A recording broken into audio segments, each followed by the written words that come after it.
Alors, Alberto Toscano, est-ce que vous nous trouvez si bizarre? Non, c'est bizarre, non, mais il y a visiblement un problème.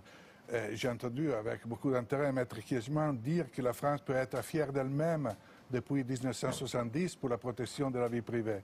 Je remarque que depuis 1970, on a eu des présidents de la République qui ont caché à l'opinion publique qu'il y avait le droit de savoir leur situation de santé à plusieurs reprises et plusieurs présidents de la République. Des présidents de la République qui ont mobilisé les services secrets, j'imagine aux frais du contribuable, pour cacher leur vie privée. Et dans ce contexte, je m'étonne que la presse française ne se pose pas un problème. Alors, deux choses l'une. Parce qu'on est devant deux principes. Et les deux principes sont justes. Le principe du droit d'informer et le principe de la protection de la vie privée. Il faut trouver, évidemment, une médiation entre ces deux éléments. Et je crois que dans le cas spécifique, la question qu'aucun média que vous nous avez montré se poser n'est pas est-ce que Clauser a violé la vie privée, mais est-ce que Clauser a dit la vérité ou non? Est-ce que c'est vrai ou non? Ça, personne ne se l'est posé. C'est un peu bizarre. Et vous voulez dire, Alberto Toscano, que les journalistes français auraient dû, comme Clauser, aller vérifier ces rumeurs, aller enquêter? Je ne sais pas. Chaque journaliste a sa conscience. Chaque journaliste rend compte à ses lecteurs, à soi-même, à ses principes.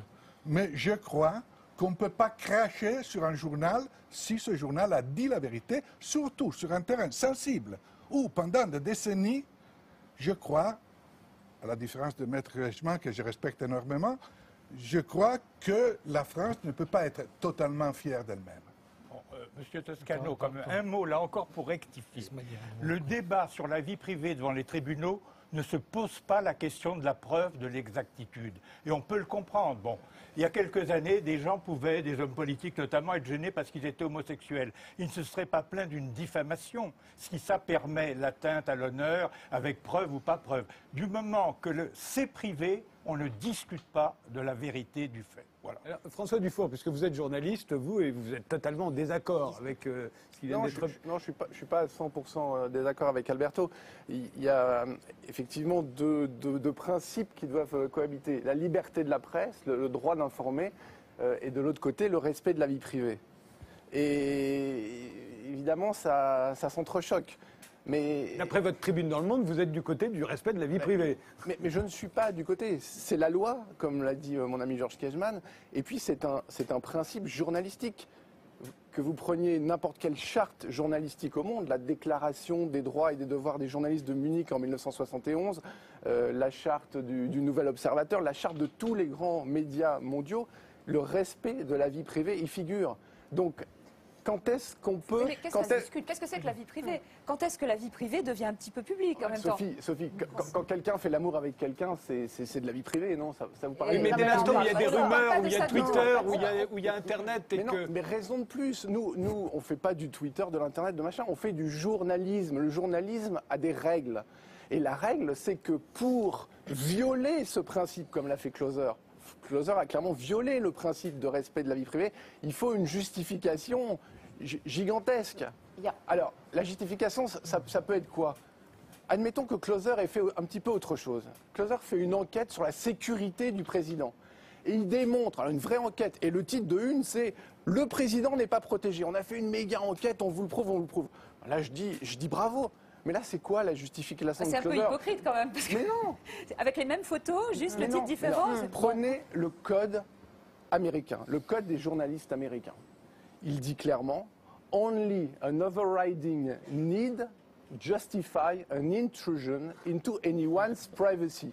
Mais là, ils considèrent qu'il y a overriding need. Laissez-le traduire, laissez-le traduire. Il faut une nécessité publique prépondérante, un intérêt public prépondérant pour qu'on aille violer ce principe. Un intérêt public, Frédéric, pas un intérêt du public. C'est une question de traduction un peu quand même. Non, l'intérêt général. L'intérêt général.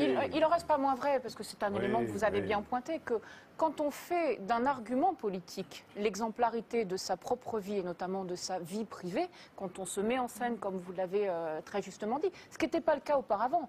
Mais on a maintenant 2 présidents, l'un après l'autre, qui ont mis en scène leur vie privée. Ce qui n'était pas le cas auparavant. Quand on fait de cet argument... Non, mais laissez-moi terminer. Quand on fait de cet argument son exemplarité... Dans ces cas, oui. Est-ce que tromper sa compagne est une entorse à l'exemplarité? Il me semble. Il me semble. Parce que là, on parle de cette affaire... Et ça, c'est la concession sans que je fais à aucune... Mme Coignard. Attendez, on n'a quand aucune peut avoir considération une pour Mme incidence Prié-Valère. sur le comportement public, politique du président en Oui, mais charge. il y a un arrêt de la Cour européenne des droits de l'homme qui considère, en l'occurrence, que cette exemplarité ou non de la vie privée peut intéresser légitimement le public. Donc, vous avez 2 lectures du droit, elles sont différentes. Quel sujet actuel. Jean-Michel Ribes. Généralité.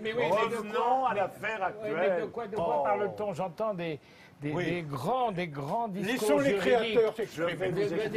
des grandes histoires juridiques. De quoi parle-t-on? On découvre tout d'un coup qu'un président qui avait de l'humour et qui a beaucoup d'humour a peut-être aussi de l'amour. C'est très rassurant. Il a les deux, c'est formidable.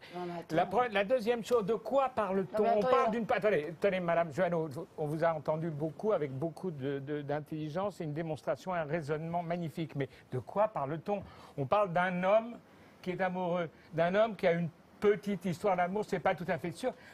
Ça provoque quoi? Ça provoque des centaines de débats, ce qui permet à l'économie des journaux d'aller mieux. D'ailleurs, ça offre à la presse qui est moribonde un peu plus de ventes, ça permet de faire des émissions comme ça. Mais franchement, il y a eu crime. Qu'est-ce qu'il y a eu? Comment? Je veux dire, et puis en plus, qui est-ce qui parle? Quand on parle de Closer, qui est un journal, comment il raconte ça? Quand Louis XIV avait 150 maîtresses, Closer, c'était Saint-Simon. C'était mieux. Il faudrait que la presse soit un peu plus haute. Louis XIV sans scooter. Oui. Non, mais je veux dire, de quoi parle-t-on? Quel est ce crime? De quoi parle-t-on? En quoi? Je voudrais revenir au sujet. On parle de politique, là. Mais en quoi parle ça... pas de droit. La politique, il est moins bon président. Il a fait la meilleure, comme on l'a dit, conférence de presse. Non, mais vous êtes un petit peu en plus Revenons au assez convaincu. sujet. Oui, alors Philippe Solers. Oui, vas-y, Philippe. Parce que la question est symbolique. Évitons toutes ces conversations générales sur la vie privée. Bon, tout ça n'existe plus parce que vous vivez de toute façon dans un monde sous surveillance. La NSA est en train de nous écouter et de vous filmer en permanence. Tadei, Kejman, voilà, Toscano. Toscano est particulièrement écouté parce que par la NSA. Aucun de vous n'échappe à une surveillance constante sur ordinateur, etc. Arrêtons ça. Il y a un phénomène, à mon avis, très important dans cette affaire, qui est un événement symbolique. Monsieur François Hollande, président de la République française, n'est pas marié à Madame Trierweiler, qui est sa compagne, qu'il a transformée, ou que les institutions ont voulu transformer, en première dame de France, comme on dit élégamment, avec des bureaux à l'Élysée, etc., une couverture, etc. Elle a fait le nécessaire pour incarner cette histoire de première dame de France. Et maintenant, nous sommes dans la question de savoir s'il y en a une deuxième et s'il n'y en aura pas bientôt une troisième, parce que le président soit amoureux, c'est tout à fait exaltant pour un Français de considérer qu'il a repris la main et qu'il, avec un scooter, parce qu'il faut le faire quand même, il s'envole. Et là, c'est très très beau, je suis pour.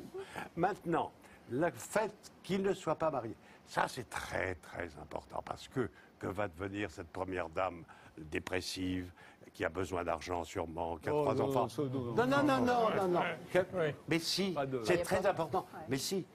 Ou alors, François Hollande va prendre son scooter et va épouser la femme de ses enfants, c'est-à-dire Ségolène Royal, parce que c'est un coup politique fabuleux. Ou bien alors il nous annonce son mariage avec Julie Gaillet, car avant d'aller chez Obama, qui ne sortirait pas le soir en scooter pour aller tripoter une femme, qui ne sortirait jamais en scooter pour aller tripoter en plus une femme blanche. Non, Philippe Solers. Non, s'il vous plaît. Revenons au sujet. Non, s'il vous plaît. La symbolique, c'est le mariage. D'accord. Quand vous dites en ça, dehors je de comprends. ça, tout est mensonge, parce que l'infidélité de quelqu'un qui est marié ne compte pas, comme on l'a vu dans l'affaire Strauss-Kahn, etc. Quelqu'un qui est infidèle alors qu'il est marié, ça ne compte pas. Tandis que là, ça attire une attention, à mon avis, exacerbée. Pardon. Bon, Philippe Solers, j'enrichis votre réflexion en rappelant ce mot de Guitry, quand vous ne savez pas comment rompre, épousez. Gérald Bronner, il y a dans votre livre le dilemme du prisonnier. Et qui s'applique aux médias.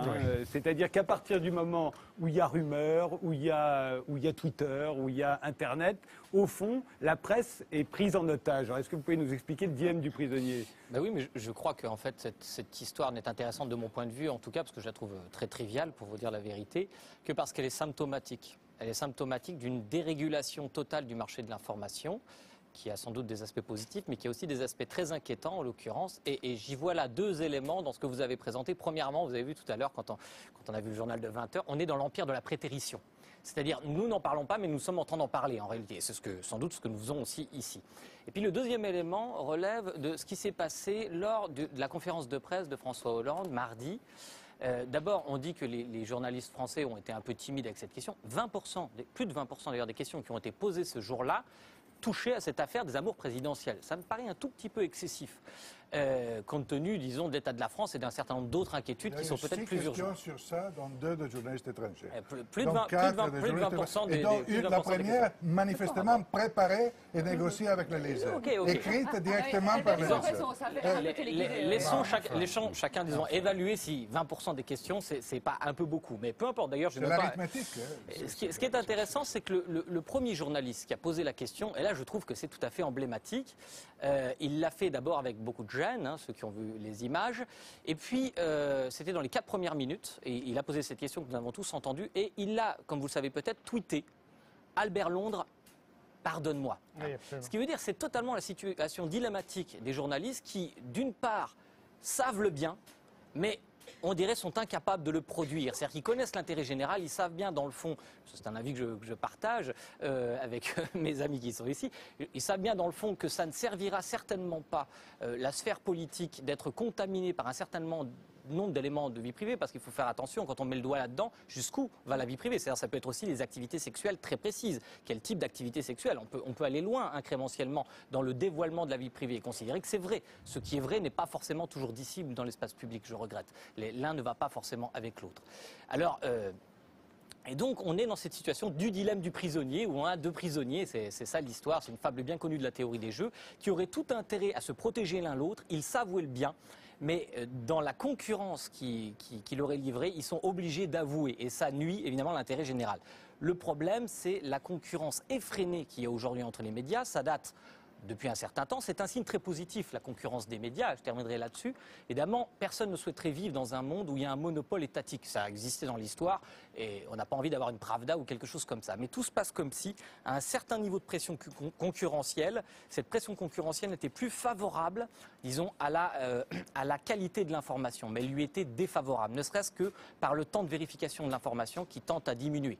Et c'est préoccupant, si on veut, sur ces affaires triviales. Moi, ça me préoccupe plus sur des questions techniques, d'ordre scientifique, etc. Voilà. C'est révélateur aussi. C'est intéressant parce que c'est révélateur de l'obscénité de certains hommes politiques qui ont récupéré ce qu'a dit Copé, ce qu'a dit Mélenchon, ce qu'a dit Frédéric Mitterrand. Quand on parlera de la fonction. Non mais je veux dire, en plus, ça fait émerger tout d'un coup les gens qui se jettent comme des hyènes sur le moindre chose pour récupérer ça pour une manière politique que je trouve absolument obscène. François Dufour. L'exemple de la Grande-Bretagne est passionnant là-dessus. Le fameux scandale des écoutes de 2011. Alors, on ne respecte plus la vie privée. Avec les moyens technologiques, on peut écouter tout le monde, etc. etc. Donc, le journal Le News of the World s'est dit, on y va. On écoute la famille royale, on écoute les stars, on écoute... on pique le téléphone d'une écolière assassinée, on prend les... On écoute les téléphones de la famille des... Oui, et alors c'est un peu hors sujet. Sur le sujet qui nous concerne, qu'est-ce que ça veut dire ? Alors, la NSA fait mieux ça que la Grande-Bretagne. Et alors, je vous rappelle les Américains sont très au-delà de ce que vous dites. Attendez la fin de l'histoire. 1, c'est interdit par la loi. Et 2, je rappelle que c'est un des principes du journalisme. Donc qu'est-ce qui s'est passé ? Ils ont été obligés de fermer le journal. Le journal est fermé, il y a des gens en prison. Et la liberté... C'était inventé, c'était faux. Mais non, c'est... non. Quand le journal a fermé, c'était faux. C'était inventé, c'était un faux scoop. Il y a quand même une différence entre la vérité et le mensonge.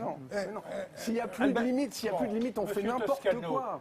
quand on avait fait ce montage photographique mettant en cause l'épouse de Georges Pompidou, c'était faux. Seulement, il a fallu des mois pour que ça soit établi. Et quand le mal est fait, il reste toujours une trace. Calomnier, il restera toujours quelque chose. Et ce qu'on a fait à Dominique Strauss-Kahn pour des choses qui n'avaient pas une relation directe avec l'affaire américaine a été indécent. J'en conviens. Moi, je pense que l'information aujourd'hui est en crise dans tous nos pays. Et quand on dit que les journaux écrivent parfois des choses injustes, des bêtises, pour vendre plus. Vous avez totalement raison. Totalement raison. On est dans cette situation de crise de l'information, c'est vrai. Alors la question est qui est le juge? Pour moi, le juge est le public. Pour moi, le juge est l'opinion publique. Parce que malgré tout, certaines choses, on les dit, on les écrit.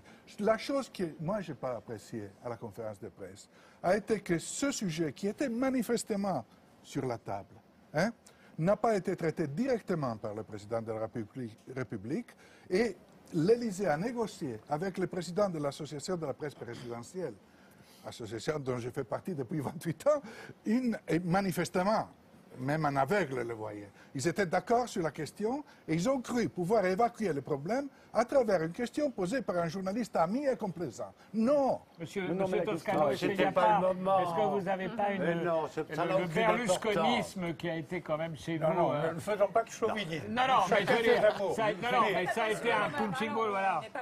Non, mais je veux dire, c'est intéressant. Si quelqu'un n'est pas chauvin, c'est moi. Non, mais je veux dire, l'entraînement que vous avez eu avec Berlusconi, de la révélation permanente de tout, est-ce qu'il faut l'appliquer de la même façon?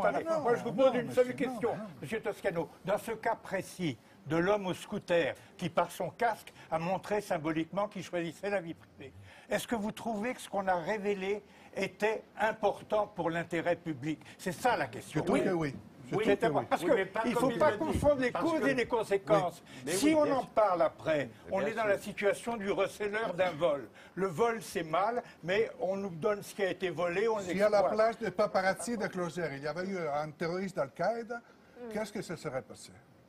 Oui, mais là, à ce moment-là, c'est pas... Les inquiétudes sur la sécurité du président, c'est une justification politique hypocrite pour faire croire que c'est ça qui est en cause. Ce qui est en cause, c'est de livrer au public un homme qui, bien entendu, a des faiblesses humaines ou au contraire des qualités.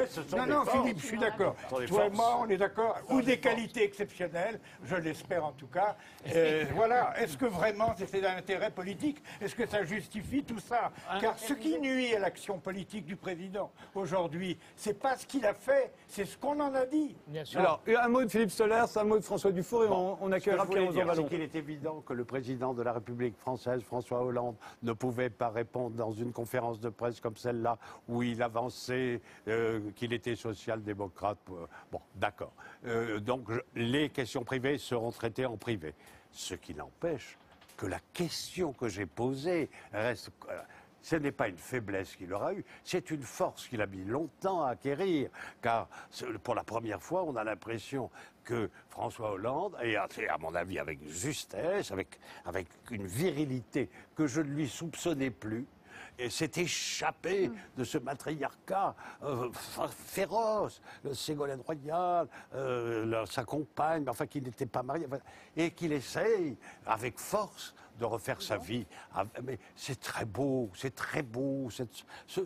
scooter dans la nuit pour rejoindre. Mais c'est une force, c'est pas une faiblesse. Mais bravo, le monde entier nous envie. Les hommes du monde entier sont jaloux. Un mot de François Dufour. Deux choses rapides. Je repars sur ce que disait Georges Kiegemann. La justification, la nécessité de savoir ça, c'est quoi? Écoutons la réponse de la rédactrice en chef de Closer. Elle a expliqué pourquoi ils avaient fait ça. On va passer les premiers. C'était connu depuis des mois. Non, mais c'est pour passer les premiers. Argument numéro 1. C'était connu dans les dîners en ville à Paris. Et donc, seulement... vous permettez, je dis juste ce qu'elle a dit. Le ministre de l'Intérieur était au courant. Terminé, François Dufour. C'était connu dans les dîners en ville, donc mes lecteurs ont le droit de savoir. Première raison qu'elle a invoquée. Passer en premier. Si, elle l'a dit. Elle l'a dit dans le dernier truc. Je voulais passer en premier. Je voulais pas que ce soit d'autres qui aient ce scoop. On avance, on passe les premiers. Et deuxième raison, vous ne pouvez pas dire les journalistes ont été mauvais en ne révélant pas Mazarine et moi me dire que je ne dois pas révéler Julie Gaillet. Ça, ce sont les deux justifications de Laurence Piot, la rédactrice en chef de Closer. Mais à côté de ça, dans son édito de ce matin que j'ai bien lu avant de venir, elle dit qu'elle est très fière de tous les scoops, et notamment d'avoir été la première à montrer le bikini de Ségolène Royal. Merci. Vous reconnaissez quand même que ça vole très bas, quoi. Ouais. Qu'on est en train de parler de choses. C'est pour ça, je trouve que... Où est Shakespeare qui raconte ça? Je veux dire, c'est pour ça, il essaye, lui, c'est pas mal d'ailleurs, bravo, hein, Philippe, c'était pas mal. Dernier mot de François Dufour qui en plus va nous quitter. Dites-moi. Les croissants de la place Beauvau. C'est ça. Mon prochain roman s'appelle comme ça. Les croissants de la place Beauvau. En une phrase rapide. Quelle boulangerie! Les il faut s'habituer à lui en dehors. Libérez Hollande, applaudissez-le. Je pense eu l'énergie de foncer dans la vie. Bon, Closer a fait son boulot, moi je pense qu'il l'a pas bien fait, etc. C'est sa ligne, son angle, etc. Mais derrière, les rédacteurs en chef des autres médias n'étaient pas obligés, par panurgie comme ça, par enthousiasme, de s'emballer, de reprendre tout ça. Qu'est-ce qui se serait passé si on avait tous dit, OK, respect de la vie privée, il n'y a pas une justification publique. Est-ce qu'à ce moment-là, justement, est-ce que les lecteurs n'auraient pas dit que nous censurions, nous étions... C'était un fait. Closer était sorti. On aurait tous dû, dans nos journaux respectifs, coudre notre bouche et faire comme si ça n'existait surtout pas. Non, alors qu'est-ce que vous suggérez? Closer a sorti cette info, mais nous respectons la vie privée et nous pensons qu'il n'y a pas un intérêt général énorme à vous raconter. À 10 millions d'exemplaires vendus. Mais l'intérêt existe à partir du moment où l'info est publiée. Mais pas l'intérêt du public, l'intérêt général, ce dont parlait Georges Kiechman. On a bien compris. Non, mais de toute façon, à partir du moment où Closer est publié, il y a un fait qui... Alors, les journaux traditionnels peuvent absolument le gommer, il y en aura absolument plein Internet, et ça deviendra un fait de plus en plus surtout, il y en a plein la presse étrangère aussi. Et la presse étrangère, elle fera croire, elle va se dire, oh non, le monsieur en scooter, n'en parlons surtout pas. Soyez francs, les journaux se jettent là-dessus après Closer, quand même pour vendre. Je crois que la particularité des journalistes français n'est pas tellement de piétiner la vie privée, c'est plutôt de s'excuser, de demander pardon quand ils vont vaguement... au contact de tout ça. L'affaire Strauss-Kahn n'a jamais été la chose qui a fait vendre le plus de journaux. Je sais bien que la presse est en difficulté, mais reconnaissez quand même, ne dites pas que vous avez fait ça pour le bien public, pour l'intérêt général, vous avez fait ça pour vendre des journaux. Non, je vous interromps parce que j'ai annoncé tout à l'heure, on va très vite en venir aux conséquences justement sur la fonction présidentielle. Je remercie François Dufour d'être venu et je vais demander à Pierre-Rosan Vallon de venir nous rejoindre. Venez, asseyez-vous de ce côté-là, Pierre-Rosan Vallon. Vous êtes historien, professeur au Collège de France, titulaire de la chaire d'histoire moderne et contemporaine du politique. Vous venez de lancer une collection de livres, Raconter la vie aux éditions du Seuil et un site internet. Vous expliquez tout ça dans un livre, Le Parlement des Invisibles, dans lequel vous dénoncez un mouvement de pipolisation qui cultive un voyeurisme focalisé sur un petit nombre de personnalités. Alors quel est le problème de la pipolisation et du voyeurisme, puisque l'un ne va pas sans l'autre? Bien sûr. Le problème, c'est l'écart. Il y a un peu deux mouvements totalement contradictoires dans la société. D'un côté, effectivement, il y a ce mouvement de pipolisation, ce mouvement de voyeurisme. Attention, qui n'est pas simplement le fait de la presse people. C'est aussi le rôle considérable des réseaux sociaux. Parce que ce n'est pas simplement les personnalités qui sont exposées. C'est chacun qui, d'une certaine façon, accepte aussi d'être exposé et cherche même.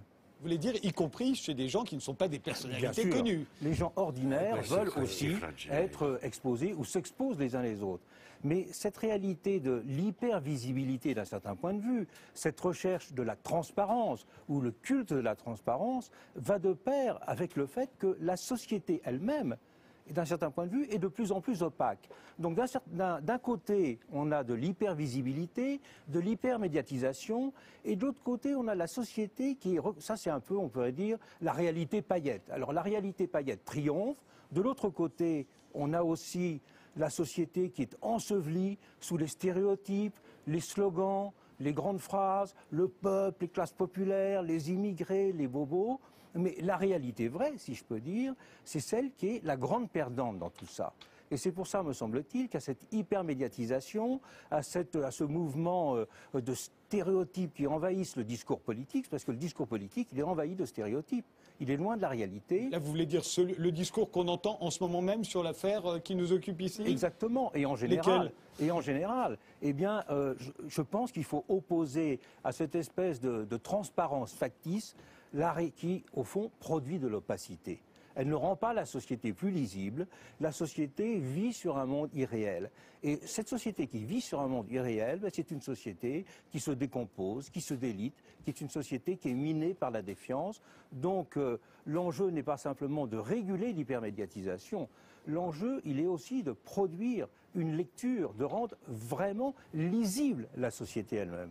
Rendre lisible, c'est quelque chose de différent. Est-ce que vous ne pensez pas aussi qu'il y a un drame qui est la simplification du langage en permanence? C'est-à-dire que cette volonté de décomplexer le langage, de se décomplexer alors que le langage doit être complexe, ça le réduit, ça l'amenuise et on arrive à une espèce de cri de haine ou cri primal. C'est-à-dire que la réduction du langage fait aussi quelque chose, je trouve, de terrible. Bien sûr, mais ça veut dire justement qu'il faut passer des idées générales à une compréhension incarnée de la réalité. C'est-à-dire, si on parle, je donne juste un exemple, si on parle en général, la classe ouvrière, on va penser tout de suite au conflit de Goodyear, de PSA, à la classe ouvrière, de la sidérurgie. La réalité aujourd'hui, c'est que le nombre croissant d'ouvriers, c'est ceux qui sont dans les centres logistiques, c'est ceux qui sont dans les petites boîtes, c'est les chauffeurs-livreurs. Et de cela, on ne parle jamais. Donc, on a le paradoxe dans la société entre, d'un côté, cette hypervisibilité, je dirais, du détail, de la vie privée, de la superficialité et l'opacité de la vraie vie. Et la vie politique, la démocratie, elle est perdante sur les deux fronts. La démocratie, elle est perdante dans l'hypervisibilité et la démocratie, elle est perdante parce qu'on ne lit plus la société réelle. Et c'est pour ça que j'ai lancé ce projet Raconter la vie et cette collection de livres. Mais le Parlement des invisibles, on voit bien aussi, c'est de rendre visibles les invisibles. Exactement. Or, être invisible aujourd'hui, par les temps qui courent, est-ce que ça n'est pas justement un mieux, un avantage? On voit bien que la visibilité, l'hypervisibilité dont vous parlez, qui désigne les gens les plus connus, et particulièrement ceux qui nous dirigent, au fond, ça se paye cher. Bien sûr, mais je crois que là, il y a un peu une régulation des individus. Chacun a intérêt à être plus invisible, je dirais, dans sa vie privée, mais plus visible dans sa vie sociale. Parce que beaucoup de gens crèvent d'être invisibles dans la vie sociale. Ça veut dire qu'ils ne sont pas écoutés, que leurs intérêts ne sont pas pris en compte, qu'ils ne sont pas respectés, qu'on ne s'intéresse pas à eux. Et je pense qu'il faut en quelque sorte renverser globalement le rapport à la visibilité dans notre société. Mais vous n'avez pas l'impression, et c'est ce qui a été un peu dit au cours de cette conversation déjà, c'est que plus on est visible dans sa vie sociale, plus on risque d'être visible aussi dans sa vie privée. C'est un peu ce que disait Chantal Joanneau au départ. L'un ne va pas sans l'autre finalement. Oui, mais là, et que la visibilité sociale vous garantit la visibilité privée. Bien sûr, mais c'est deux niveaux de visibilité différents. Il y a un niveau de visibilité, celui que j'appelle de mes voeux, c'est connaître ce qui se passe vraiment dans les sous-sols de la société. Aller en bas, savoir ce qui se passe vraiment dans la réalité. Ça, c'est quelque chose d'important. Et puis, il y a un certain nombre de personnes, parce qu'elles ont des responsabilités politiques, parce que ce sont des personnalités médiatiques, dont la vie sociale est exposée. Mais c'est deux problèmes qui sont, à mon avis, différents. Je pense inévitable que pour ceux qui sont exposés parce qu'ils ont des responsabilités éminentes, la frontière entre le privé et le public soit plus difficile à défendre. Mais ça n'est qu'une petite partie du problème. Le problème, c'est que toute une partie de la société, elle est inconnue. On ne parle pas d'elle. Il y a beaucoup de Français, leur réalité, on n'en parle pas. Et c'est de cela, c'est ce qu'on appelle la crise de la représentation, si vous voulez. Mais la société française et la démocratie française, elle crève de ça aujourd'hui. Il y a un murmure des invisibles qui sont dans les bistrots. Et le travail absolument extraordinaire que fait Jean-Marie Gouriot depuis 25 ans d'écouter ce qui se passe dans les bistrots. Les brefs de comptoir. Les brefs de comptoir qui se passent dans les bistrots. On entend tout d'un coup ces gens qui ne parlent que là, parce qu'ils ne peuvent plus parler ailleurs, qu'on ne connaît pas, et qui disent le monde de manière extraordinaire. Cette phrase qu'a dit un type, l'avenir, je préférais celui d'avant, qui sont des phrases de langage extraordinaires et qui sont ces gens qu'on n'entend pas ni dans les journaux ni à la télévision et qui sont justement ce sous-sol de l'humanité qui s'exprime encore dans des lieux de solitude. Et je pense que c'est vrai qu'il faut qu'on les entende, ces gens-là. En ce moment, il parle de quoi? Il parle de l'affaire... Pas seulement. Bon, Pierre Rosanvallon, Vous dites, et je pense qu'on est tous d'accord avec ça, qu'il faut déplorer qu'il y a des gens visibles parce qu'ils ont une fonction sociale, d'autres qui ont une fonction aussi méritoire à un certain niveau, mais qui sont laissés dans l'obscurité. Mais si on se recentre sur notre sujet, ces gens qui sont effectivement visibles, c'est-à-dire les hommes politiques, est-ce qu'on doit considérer la visibilité comme un tout? Est-ce qu'il n'y a pas des visibilités légitimes et des visibilités illégitimes? C'est-à-dire que quand on attire l'attention sur des anecdotes amoureuses sans signification profonde, est-ce qu'on n'est pas en train d'écarter les gens d'une réflexion sur les vrais problèmes? Monsieur Toscano était étonné qu'on n'ait posé que 20% de questions dans une conférence de presse du président de la République sur sa vie privée. Mais moi, je m'étonne qu'on ait posé 20%, car c'est 20% en moins enlevé à l'explication sur les vrais problèmes. Bien sûr, mais je suis tout à fait d'accord. Mais s'il y a aussi, il faut réfléchir. Pourquoi il y a cette espèce de passion, parce que c'est une passion populaire, pourquoi il y a cette passion populaire pour la presse people? S'il y a une passion populaire pour la presse people, c'est qu'il y a aussi une sorte de compensation. Les gens ont le sentiment qu'ils vont manger du responsable, qu'ils vont bouffer de la réalité parce qu'ils en sont d'un certain point de vue privé. Et je crois que s'il y a un devoir de la presse aujourd'hui, c'est de créer une presse qui développe un sens de la curiosité sociale, absolument, qui crée en quelque sorte, je dirais, un contre-feu à la presse people. Absolument. Parce que la presse people, c'est bouffer du ragot, c'est bouffer de la réalité superficielle. Encore une fois, on devrait manger de la vraie réalité. Vous employez le mot bouffer. C'est extravagant. C'est bouffer. Enfin. Oui, moi, je voudrais poser une forme de consommation. Une question pour revenir au fond du problème. Est-ce que vous approuvez ou pas le fait que, par exemple, Dominique Strauss-Kahn ait l'intention de porter plainte contre un roman? Je parle de littérature. C'est très important. Je m'intéresse à la littérature d'abord. La littérature dit la vérité sociale de bas en haut. Voilà. De Zola à Mallarmé, cher Rosanvallon. La littérature, c'est ça le problème. La littérature parle de la société comme aucun sociologue ne peut vraiment en parler, et que les gens racontent leur vie, c'est possible, mais pour entrer dans la vie, il faut la littérature. Alors, que pensez-vous? En effet, parce que c'est le problème, par exemple, enfin, vous avez lu ça aujourd'hui ou hier, que Dominique Strauss-Kahn veut essayer de pénaliser Régis Geoffrey, qui a écrit un livre en parlant de lui. Donc, là, attention, nous entrons dans les vrais sujets. Non, pardonnez-moi. Alors, dites-moi ce que vous en pensez. Le vrai sujet, c'est de comprendre qu'aujourd'hui, effectivement, pour mieux connaître la société, je suis d'accord avec vous.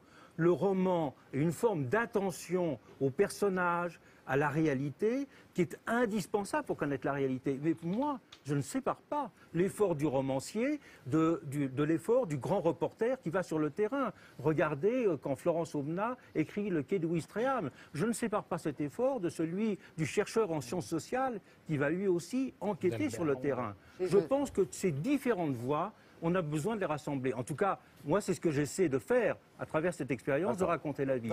De ça, on a besoin, c'est produire de la vraie visibilité, produire de la lisibilité de la société. Mais ce qui va durer, c'est un enjeu démocratique. Ce qui va durer, c'est la littérature. C'est Zola qui dit. Et c'est si on réussit cela qu'on fera reculer cette hypermédiatisation, je dirais, toxique. Chantal Joanneau. Je vais rebondir sur quelque chose que vous avez exprimé sur l'hypermédiatisation toxique, les journaux People.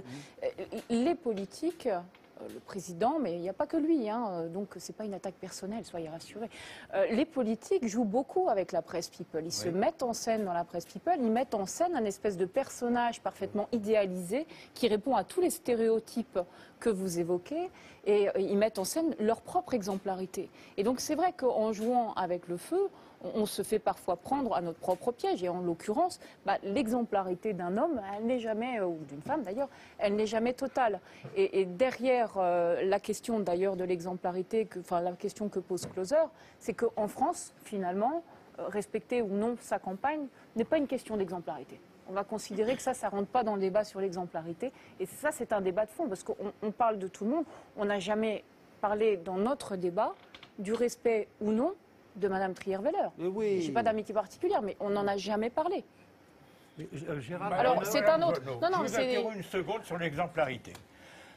sans rentrer dans les détails, on vous a vous-même prêté des liens qui étaient certainement faux, je veux bien le croire, et en plus qui n'avaient pas à être invoqués. Est-ce que ça ne vous a pas choqué? Est-ce que ça ne vous a pas blessé? Mais ça m'a blessé, ça a surtout blessé mes proches. Mais ça a surtout blessé mes proches. Mais en l'occurrence, il y a une différence entre une rumeur dont vous savez, comme vous l'avez exprimé tout à l'heure, qu'il faut de toute façon, on la gomme jamais. Bon, quoi que vous fassiez, vous ne la gommez pas. Nous ne sommes pas seulement un misérable petit tas de secrets. Dans ces secrets, il y en a qui méritent d'être respectés, sinon la vie n'est plus possible. Ça, c'est absolument évident. Alors, une remarque d'un mot sur ce que disait Philippe Solers, c'est un faux problème, le problème de Strauss-Kahn contre Geoffrey, parce que là, il ne se plaint pas d'une atteinte à sa vie privée, il se plaint d'une diffamation, c'est-à-dire du fait qu'on le traite de violeur. Bon, enfin, on s'écarte. On fera ça devant la faculté Alberto Toscano et Gérald Bronner voulaient... Deux petites choses. Moi, je ne me suis pas étonné du peu de questions qui ont été posées. Je me suis étonné de la façon où les questions ont été posées de la part des journalistes français. Et la question, ce que dit le professeur Rosanvallon est extrêmement intéressant. Je voudrais apporter ici un exemple italien, professeur. On se demande qu'est-ce que c'est la société réelle. Magnifique. La société réelle n'est pas celle que les intellectuels ont toujours cru, ni en France, ni en Italie. En Italie, on a découvert qu'est-ce que c'est la société réelle. On l'a découvert à travers des élections. Et on l'a vu voter Berlusconi. On a vu que la société réelle est malheureusement beaucoup pire de ce que les intellectuels ont toujours cru pendant des décennies. La société réelle est telle qu'elle est, l'information est telle qu'elle est, on ne peut pas empêcher à l'hypermédiatisation, surtout aujourd'hui qu'il y a Internet et il y a 1000 moyens, on peut seulement espérer dans un processus de réelle maturation de la part de l'opinion publique. Mais on n'obtient pas ce résultat à travers une méthode du haut vers le bas.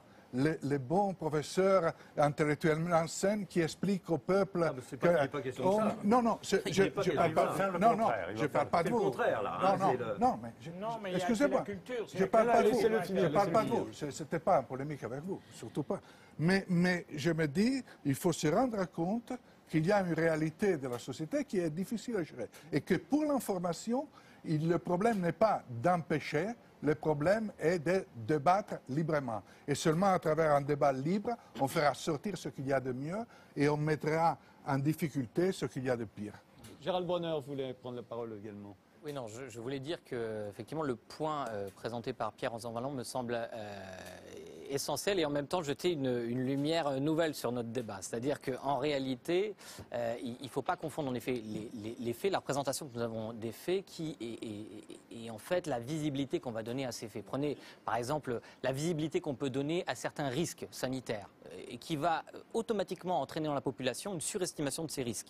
Par exemple, on sous-estime les risques cardiovasculaires, alors que ce sont les risques les plus courants. On va surestimer les risques qu'on a à mourir dans une inondation, etc. Tout ça est assez documenté. Donc, ce qui est assez intéressant, ce que je trouve dommageable dans l'affaire dont on parle, c'est que ça donne une certaine visibilité, notre temps de cerveau disponible étant limité, à des faits qui sont relativement triviaux relevant de la politique. Et du coup, ça décentre le centre de gravité de notre intérêt politique alors qu'il y a des questions qui sont tout à fait essentielles. Donc moi, je trouve assez dramatique l'idée qu'il faille s'indexer sur la demande supposée, comme il était dit tout à l'heure, sur l'opinion publique, et je me mets là-dedans. Parce que qu'est-ce que ça va créer? Ça va créer une forme de démagogisme cognitif permanent, c'est-à-dire une indexation sur les pentes les moins honorables de notre esprit. Et je me mets dedans. Qu'est-ce qui s'est passé quand Closer a publié son article? Le jour même, bien avant que tous les journalistes soient embarqués dans le traitement de cette information, vous aviez un pic de recherche Internet Google sur Julie Gaillet, n'est-ce pas? Donc vous voyez bien que là, il y a une passion, une demande, et il y a une offre qui prend le risque, qui a la tentation évidemment de s'indexer sur cette demande. Donc c'est un jeu, c'est une valse de dupes, une danse de Saint-Guy qui s'arrêtera jamais si on ne prend pas un peu de distance pour réfléchir. Moi, je crois que pardon, mais je pense que c'est pas du tout comme ça que ça se passe dans les rédactions. Pour ce que j'en connais un peu, non, c'est par déontologie, on a compris que vous avez tous personne parlé s'est de ça, gratté la tête en disant alors il y a un gros pic de demandes Julie Gaillet sur Google et donc on va faire ça. Il y a un fait qui s'est imposé. Alors après, mais non, c'est pas ce que j'ai dit. J'ai pas dit que vous êtes indexé là-dessus. J'ai dit que c'est un fait. Vous dites que la presse s'indexe sur la demande. Vous m'avez mal compris. Ce que je veux dire, c'est qu'il y a un fait qu'il y a une demande potentielle. On est tous un peu voyeurs. Et encore une fois, je pense que nous tous, si on ne savait pas qui était Julie Gallet, on serait bien allé regarder ses photos pour voir à quoi elle ressemblait. C'est normal. C'est ça que je veux dire. Je ne dis pas que les journalistes ont regardé Google Tendance et se sont dit, oh vite, faisons des articles. Je dis qu'on est tous dans le même bateau et qu'il y a une demande et une offre. Et je trouve assez dangereux, d'un point de vue déontologique pour le journaliste, de immédiatement, automatiquement s'indexer l'offre d'information sur la demande. Non, c'est pas une indexation sur la demande. Ça s'appelle de la démagogie en politique, par exemple. Pardonnez-moi, ça n'est pas une indexation sur la demande. Sincèrement, même un journaliste stagiaire aurait compris qu'il s'agissait d'une publication qu'elle est évidemment susciter énormément de commentaires, etc. Expliquez-moi pourquoi tous les journalistes trouvent que c'est dommageable d'en parler, voudraient ne pas en parler, et finalement en parlent tous. J'arrive pas à comprendre. Ça, c'est un mystère, effectivement. Pierre Rosanvallon, un dernier mot, et après on passera aux conséquences sur la présidence. Non, pour moi, le problème n'est pas simplement de prononcer, je dirais, des jugements de la position de Cyrus. Le problème aussi est de savoir ce que chacun peut faire en tant que professionnel, du livre, du théâtre, du journalisme. La réflexion de Gérald Bronner tout à l'heure est très intéressante. C'est de dire que très longtemps, la concurrence entre journaux a été quelque chose de vertueux. Ça a amené à faire plus d'enquêtes de qualité, ça allait vers la qualité. Aujourd'hui, on voit qu'un certain type de concurrence, au contraire, baisse la qualité. Et donc, je pense que là, il y a un enjeu pour chacun. Pour l'homme de théâtre. Quand le journal parisien invente l'arrivée de Nunges et Colli en Amérique, c'est pas faire de la qualité, c'est faire... c'est mentir. C'est très bien. La concurrence entre journaux a toujours amené à des dérapages, depuis Gutenberg. Vous faites allusion juste à Nunges et Colli, on avait annoncé leur arrivée, alors qu'en fait, ils s'étaient écrasés. D'accord, mais enfin, il faut dire quand même que le monopole n'est pas forcément la voie de la sagesse. Mais en tout cas, ce qui est sûr, c'est qu'on luttera aux différents endroits, en homme de théâtre, en homme de sciences, en tant que journaliste, si chacun, justement, a le souci de produire un autre type de connaissance de la société. C'est pour moi, c'est l'enjeu absolument central de la période. Si on ne fait pas ça, la démocratie française va en payer le prix très élevé. Et c'est pour cela que je suis sorti de mon rôle académique classique pour lancer, ça me paraissait une urgence de l'heure, de lancer ce projet Raconter la vie. Si on ne descend pas dans la soute, c'est un barrage qui saute. La société va partir à la dérive. Elle va se noyer dans la défiance, elle va se déliter, et là, effectivement, tout va devenir possible. Merci en tout cas, Pierre Rosanvallon, de l'avoir fait ce soir dans cette émission, dans Ce Soir ou Jamais. Maintenant, on va s'intéresser aux conséquences que cela a pu avoir. Attendez, il va partir dans un instant. Les conséquences que ça a pu avoir sur la présidence de la République, sur la fonction. Écoutons ce qu'en ont dit nos hommes politiques.